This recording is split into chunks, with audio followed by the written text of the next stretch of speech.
Muy buenos días, aquí comenzamos otro programa de Arte a la Carta. Mi nombre es Natalia Onetti. El mío es Mariela Bruno. Y como siempre, volvió el sol a Miami porque estábamos pasando unos días de muchas tormentas y mucha lluvia.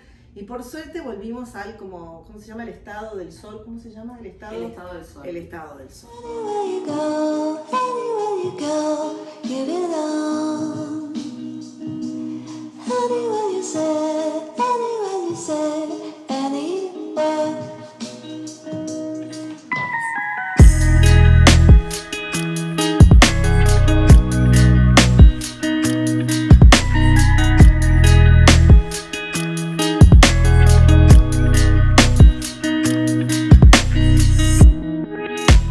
No, Es que Sunshine. pasaba Bueno, The Sunshine del State. sol que brilla. ¿Querés que te lo diga en inglés? The No. Sunshine State. Exacto. Lo extrañábamos, pues estuvimos Bueno, pero estaba mucho Fiona. tiempo. Estaba Fiona. Estaba Estaba Fiona, había muchas cosas, mucha tormenta. Todo lo que no hubo en junio nos tocó ahora. Sí, porque Sí. eso me sorprendió. Mm. Eso me sorprendió. Pero bueno, ¿qué tema tenemos hoy que no tengo idea? Hoy vamos a hablar de arte sacro. Ok. Pero cuando yo menciono el hablar de arte sacro, y quiero hacer hincapié en esto porque Natalia siempre sostiene, y coincido con ella, en que no hablamos de religión, no hablamos de política, hablamos de arte. ¿Por qué el arte sacro en particular? Porque en los últimos tiempos me llama mucho la atención que qué poco que se habla de arte sacro, qué poco hay de arte sacro, pero no es que no exista, sino a nivel de el arte cotidiano, digamos, de que uno va a una muestra y no hay arte sacro. A ver, me parece que el arte sacro era cuando la iglesia comisionaba las obras de arte. Edad Media, Renacimiento, lo tenemos a un Miguel Ángel, a un Da Vinci o demás, que era la iglesia la que comisionaba artistas para que pintaran arte sacro. Serían las iglesias, ¿no? Todo, sumamente religioso, sobre todo católico, Exacto. porque las otras religiones no tienen figuración. Bueno, hay algunas que sí y que su arte sacro es sumamente importante. Porque una cosa que me parece interesante de aclarar, que cuando vamos a referirnos a arte sacro, no estamos hablando solamente de las pinturas.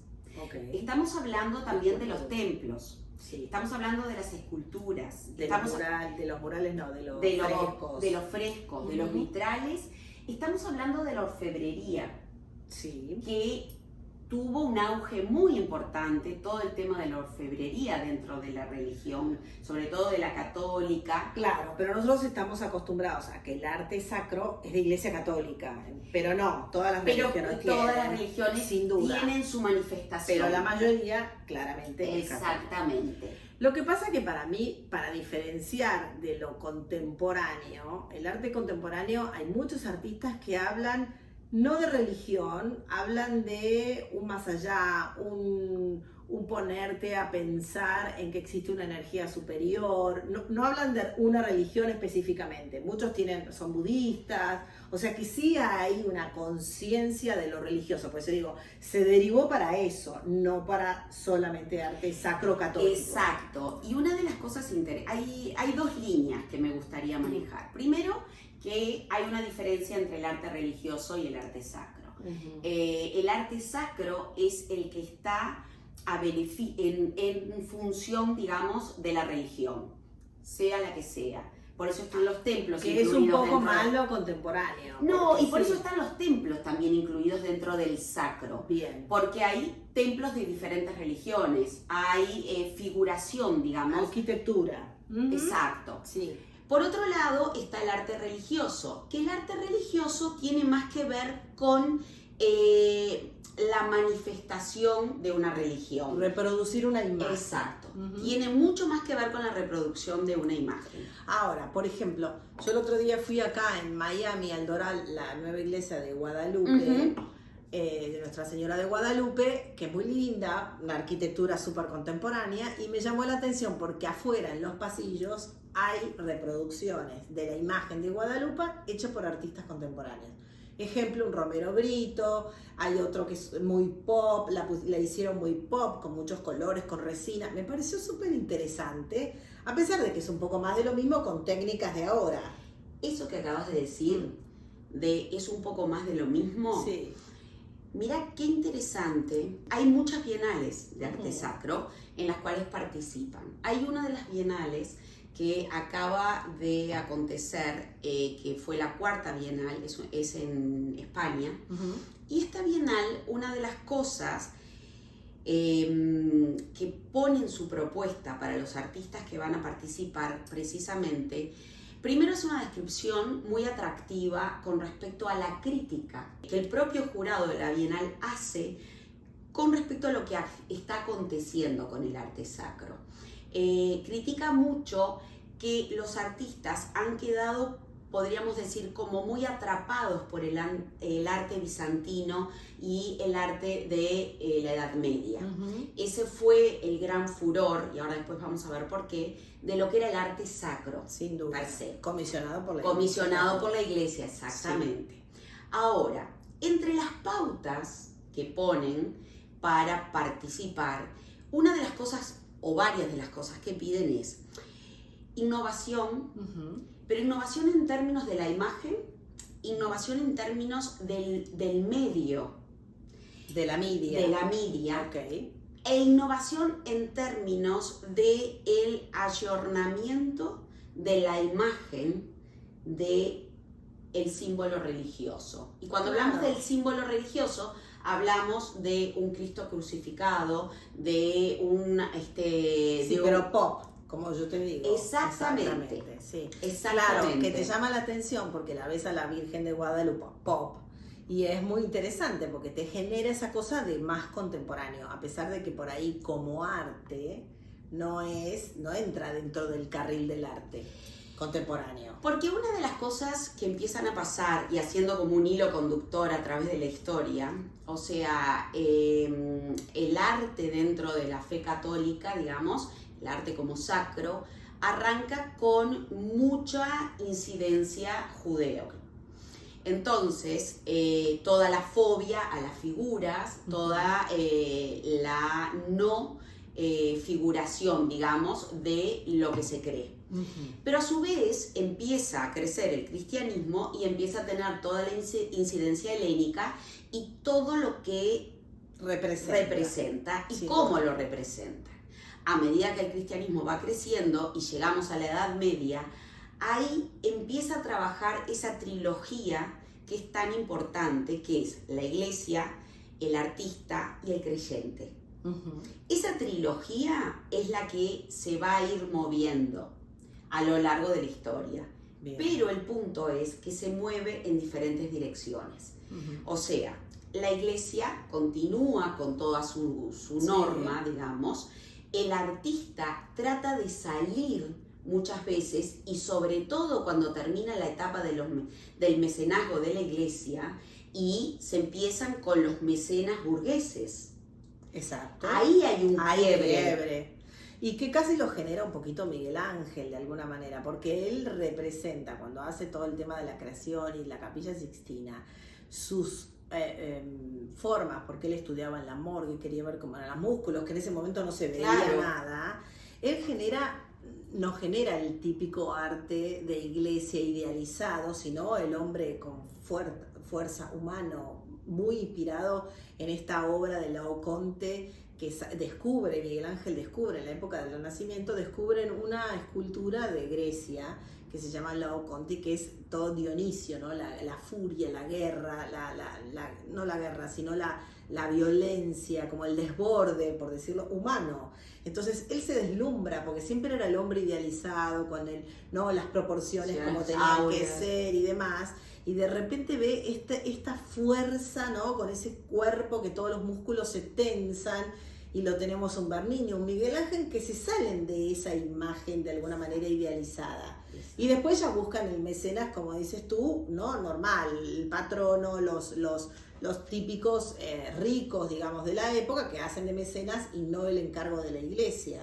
Y ahí empieza como a generarse una pequeña apertura. Sin duda.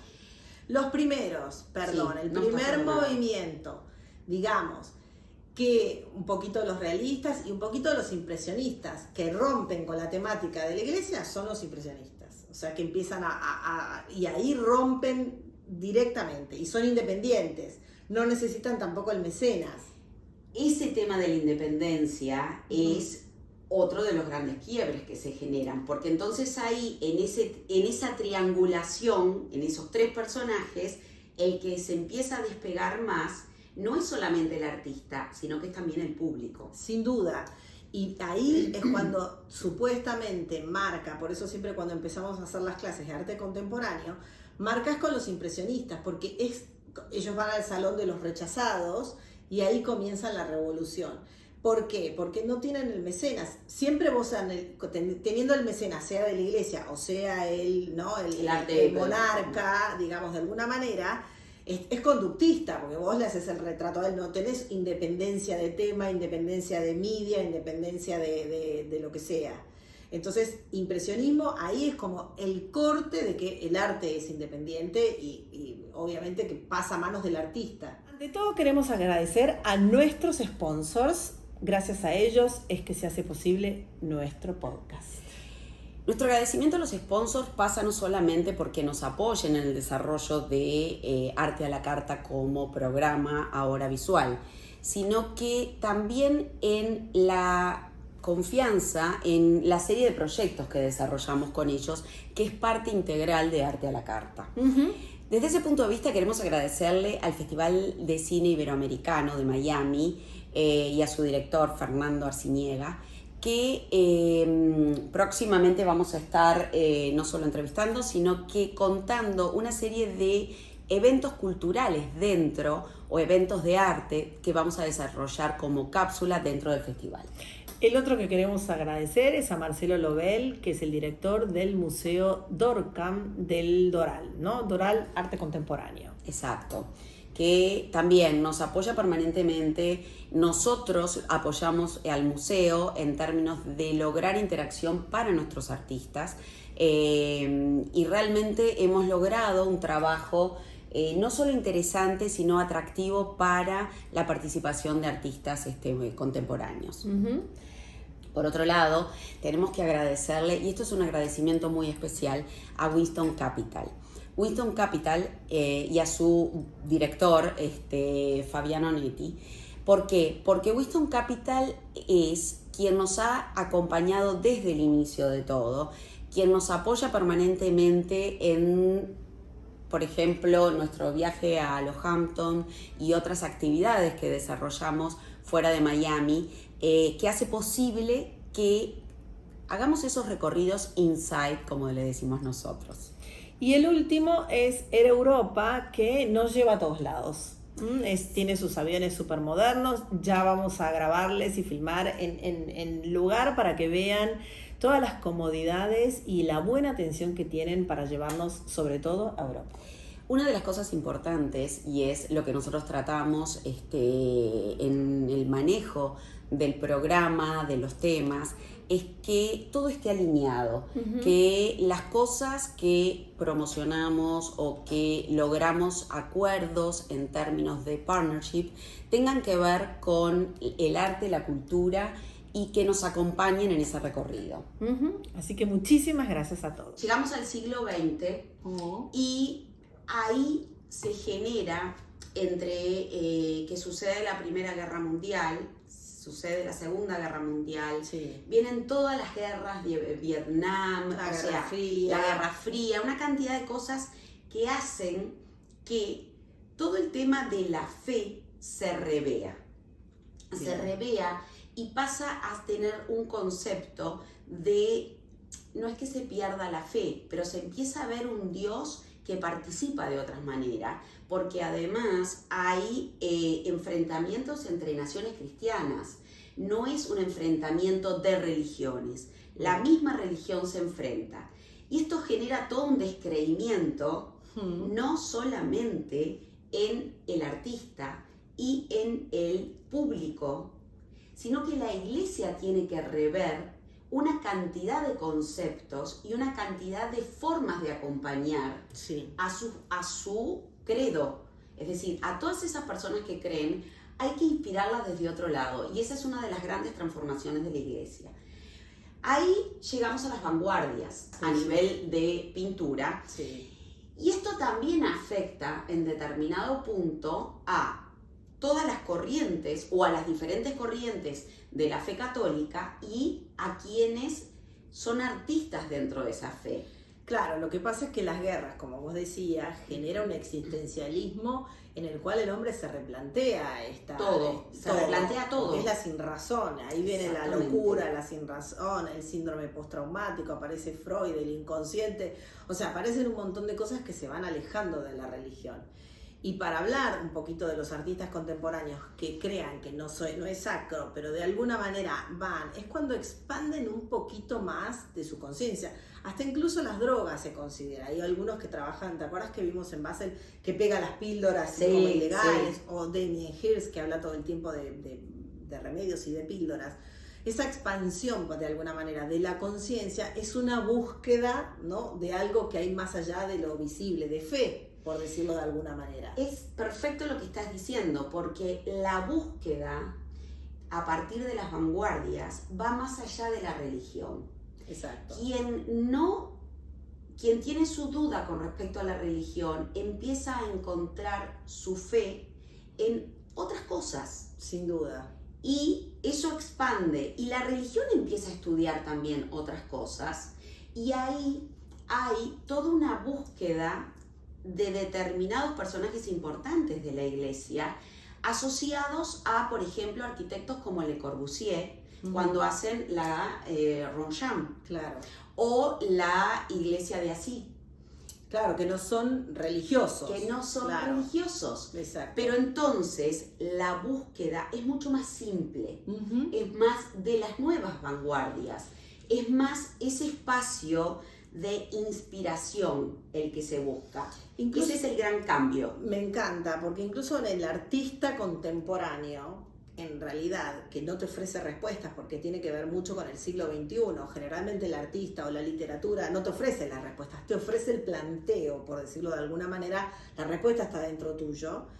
Lo que hace el artista contemporáneo con respecto a la religión, a la expansión de la conciencia, te estoy hablando, por ejemplo, de un Anish Kapoor, te estoy hablando de Yayoi Kusama cuando uno se mete en los Infinity Room, ellos te exponen de alguna manera delante de sus obras a que tu percepción física falla. Es decir, cuando vos ves un Anish Kapoor, que son estos círculos que uno no sabe si es cóncavo o convexo, o ves estos polvos, o el Banta Black que él patenta, ¿no?, que es una nanotecnología en donde es el agujero negro. Ay, eso me mataste, no lo tenía. Ahí voy. Ahora lo explico, pero lo que digo es, vos, para no perder el hilo de lo que estamos sí. hablando, el punto es que tu fisicalidad, o sea, tu ojo empieza a vibrar de alguna manera, o sea, tu ojo empieza a perder fisicalidad, o sea, no ves, no entendés si es cóncavo, si es convexo, si podés tocar, si está lejos, si está cerca, o sea, y lo mismo pasa con los Infinity Room, por dar un ejemplo de Kusama.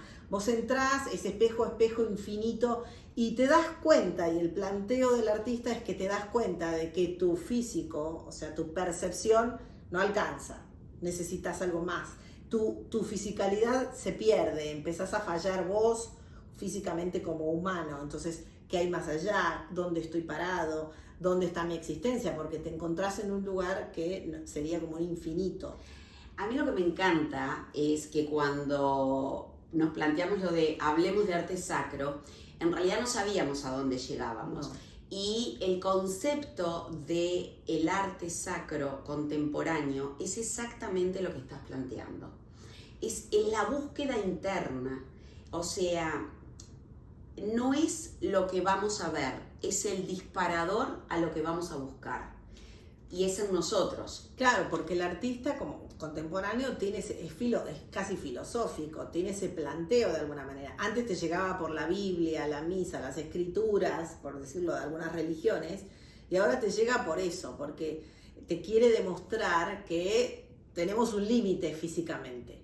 Bueno, uno de los primeros que empieza a generar como cierta comunión con las corrientes de pensamiento de la iglesia es Rothko, y toda esa profundidad de su obra y todo ese planteo a través del color. A mí cuando Es realmente... religioso, porque Él es judío y hace una capilla. Exactamente. Exacto. Por eso estoy hablando de que sí, no es solamente, religión, exacto. y no es solamente religión. En este momento las vanguardias manejan Igual algo superior. Bueno, ahora la acaban de reabrir, tenemos que organizar un viaje. Acaban de reabrir en Houston, en la Menil Collection. Los Menil era un matrimonio americano que Sí. coleccionaba y tiene muchísimos Rothko. Que es el que tiene la Y es el capilla. que comisiona la capilla que la acaban de abrir. Ah, la mirá. acaban de restaurar Es y la acaban de abrir. impresionante. Y en realidad es una capilla porque es un lugar de oración y meditación, pero no tiene religión. Pero es que no importa, Exacto. porque Nosotros le decimos justamente capilla, pero en realidad es un templo. es un templo, Ujú. porque es el lugar despojado Sin en duda. donde la introspección nos permite acercarnos a la fe de cada uno. Sí, pero la introspección se da por la fisicalidad de la pintura, por la vibración del color. O sea que te expone de alguna manera físicamente. No te llega por la razón, sino te llega por el físico, Es por que- la experimentación. exactamente. Sí. Una de las cosas interesantes, y no voy a acordarme del nombre, pero era un monje en el siglo XIX, sostenía que lo interesante en ese momento de entrar a una iglesia era que si tú mirabas hacia arriba ibas a ver un techo completamente configurado para llegar a Dios. Claro. Que si mirabas por una ventana ibas a ver la luz traspasando los vitrales, y esa luz en esa coloración generaba la vibración diferente, y que si mirabas las paredes ibas a estar con frescos y con paredes trabajadas para sentirte rodeado por esa magia divina. Ujú. Entonces, traspolado a lo que acabas de decir, es lo mismo. Es lo mismo. Porque Pero la iglesia, despojado. cuando hacían las iglesias tan altas, tan góticas, era para que vos miraras hacia arriba. Hacia arriba. O sea que esa fisicalidad también se siente. Lo que pasa es que, bueno, esto es mucho más innovador de alguna manera porque te expone a experiencias distintas. Fue un poco lo que nos pasó, o por lo menos lo que me pasó a mí cuando estuvimos en José Ignacio, que fuimos Con lo de James Turrell. a lo de Exacto. James Turrell. Fantástico. Que era fantástico y que la experiencia pasaba por la luz y el no saber si era el cielo o era Y la vas luz. perdiendo, y vas perdiendo sí. esa Y noción. pasa el pájaro y no sabes si es una filmación, si es de verdad, porque hay un agujero. Exacto. Ese es fabuloso. Yo creo que esa es una de las experiencias, o sea, con toda la tecnología del mundo. Ahora está haciendo un volcán, en un Sí, volcán se compró vacío. una isla, me contaste. No, un volcán creo que es en Nuevo México, Arizona, por Algo ahí. así. Y lo está Kanye West, el ex Ah, marido sí, sí, le es verdad. financió casi todo, y uno se va a meter y demás. Creo que ya lo están por inaugurar. Esa es otra experiencia que hay que hacer y que hay que ir, ¿no? Porque generalmente uno ve el cielo y van pasando los colores, y cómo ese color, yo lo hice con mi hija en el Guggenheim cuando fue la retrospectiva de él, cómo ese color, a medida que va pasando, que son LED, es una maravilla, ¿no? Porque uno no se va dando cuenta, hay mucha tecnología detrás, pero él es astrólogo, es psicólogo, o sea, tiene mucha... Bueno, el juego de contenido luces intelectual, sí. con el movimiento del cielo y las nubes y el amanecer es increíble. Es increíble. Es La increíble. combinación de los colores. Y aparte te hacen ir al amanecer o al atardecer porque es cuando el cielo va Claro. cambiando claramente de colores. Ahora que decías, y no tiene nada que ver Perdón, con ¿y esa- cómo van pasando los colores? ¿Cómo te influencia físicamente el paso de los completamente colores? Los porque cálidos, los fríos. Sí. exacto, la sensación es Sí. de pérdida completa o que va llevando Sí. una noción. Sí, y es una depende. experiencia que hay que vivir. Total, Total. súper recomendado Súper. para los que están en Cualquier Uruguay. obra de James Turrell o cualquier Sí. obra así. Claro, para los de Uruguay lo tienen en José Ignacio. Y en Argentina, en la bodega Colomén en Salta. Ah, Hay mirá. uno también, sí. Divino. Sí, lindísimo. Y bueno, en Estados Unidos hay varios. Iba a Hay decir en algo, ya me Houston, olvidé. está este volcán nuevo, hay muchos lugares donde ya hay obra de él. No, o sea, vuelvo a lo mismo. El recorrido hacia lo contemporáneo en cuanto a sacro nos mueve. Sí. Y para terminar, lo que hablamos de Anish Kapoor, lo que es el Vanta Black, Sí. es una nanotecnología que es el 98% de negro, es un material. Él se lo apropia, digamos, él firma con este laboratorio. Él en colores se apropia siempre de colores, Sí. Porque está con el azul. El azul Klein, que también tiene oro, entonces también tiene Claro. un componente espiritual. Ahí también hay otra. Bueno, toda la obra creo que tiene un componente. James sí. Klein.